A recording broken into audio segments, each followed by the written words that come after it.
Well, on the phone line with us here this morning, and we want to say good morning to Tony Milanowski, the founder of this great program, and it's Toys That Make Smiles at toysthatmakesmiles.com. Good morning, Tony.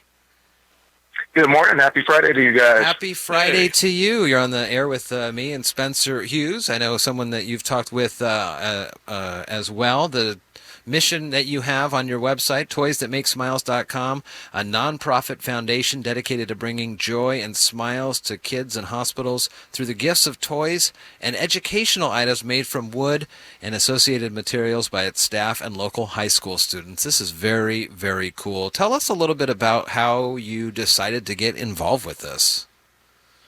Well, woodworking has always been a passion and love of mine, and I just thought it would be neat to do it for some kids around holiday time initially. And as soon as I had that thought, I thought, no, those kids are in there 365 days out of the year, not just around holiday time. So it's just progressed into doing it year round for the kids and everything. It's something I can give back and, hopefully instill and inspire the joy of giving back and in others.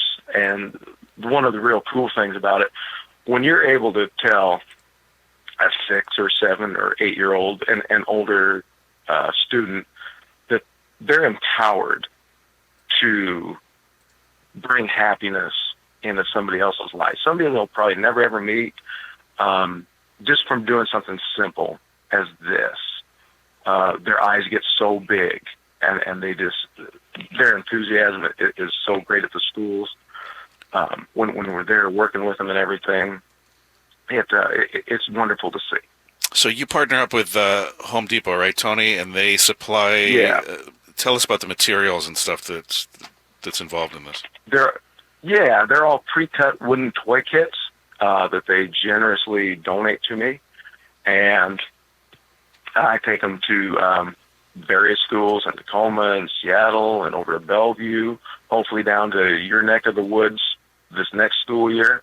And we have the students put them together and assemble them, and then I take them and make sure they're all child safe and do quality control on them, and then I'm able to take them to the various hospitals and everything. That's really special. We've talked with other folks that do types of donations with teddy bears and things like that for kids in hospitals. And, hospitals can be scary places for kids with all the electronics and the equipment and the lights and the sounds that are there. And to have something that they can physically touch and interact with and play with, it's got to be just heartwarming to know that just for a little while at least they can maybe take their minds off of some of the things that brought them into the hospital in the first place.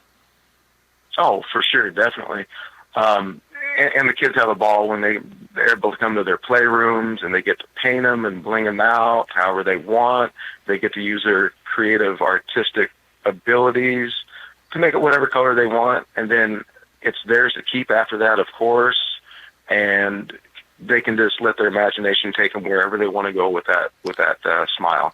Is it extra special, I would imagine, for the kids in the hospitals knowing that their peers made these for them, kids in similar, circumstances maybe, and growing up in the same areas and more similar than not? Does that add to the whole mystique of this and the magic for the kids, as opposed to just kind of giving them, action figures from a store or something that, that aren't made locally and aren't made by kids their age and stuff? Does that add to the enjoyment for them?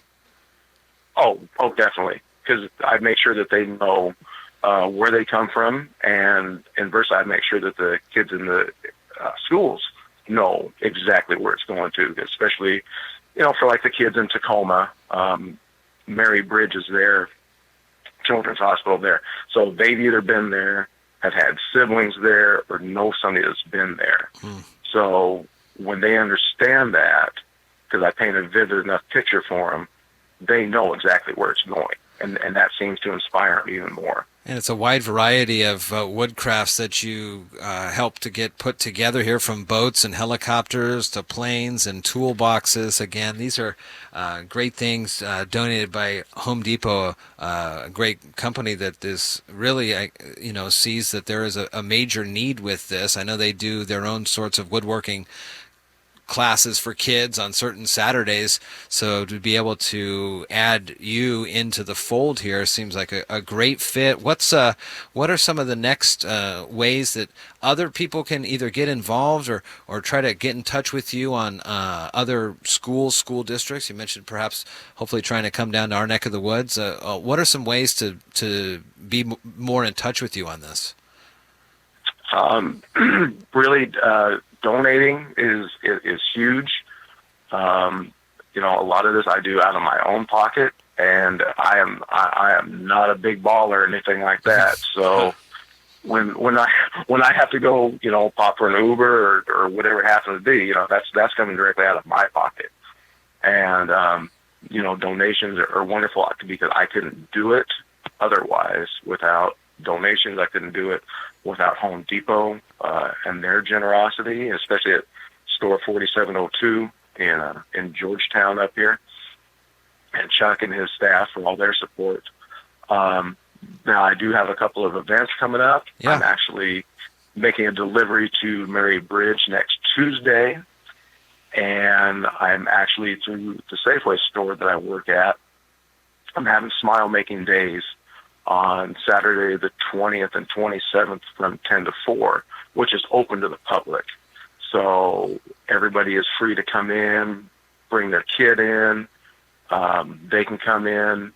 It also ties in with the Strong Against Cancer campaign that just started this week through Safeway that benefits Strong Against Cancer, Russell Wilson's Why Not You Foundation, and Seattle Children's Hospital as well. So every $10 donation that customers make goes directly to the hospital and for research, and then we're matching every $10 donation with a smile as well. So, and they can come out and make some as well that are going to go directly to the hospital. That's great. And so you mentioned that you do have you have a full-time job, so this really is a passion project that you're putting in a lot of extra hours to give back to. Is there anything that happened as a youth for you that caused you to kind of want to continue this philanthropic model, or was it just the need that you saw recently that wanted to get you involved with this? It is really just a need that I saw. Like I said, I just think it's something good that you can do if you have a skill or an ability and you're able to help others with it. By all means, go for it. Wow. Do something good with it. And then I'll actually be on the 13th of this month. We're invited down to American Lake, down Lakewood there, at the Madigan Army Medical Center family barbecue, where they're going to bring their families in, and their kids are going to be able to make smiles there as well, which is really cool. So we'll actually be on base and everything with that.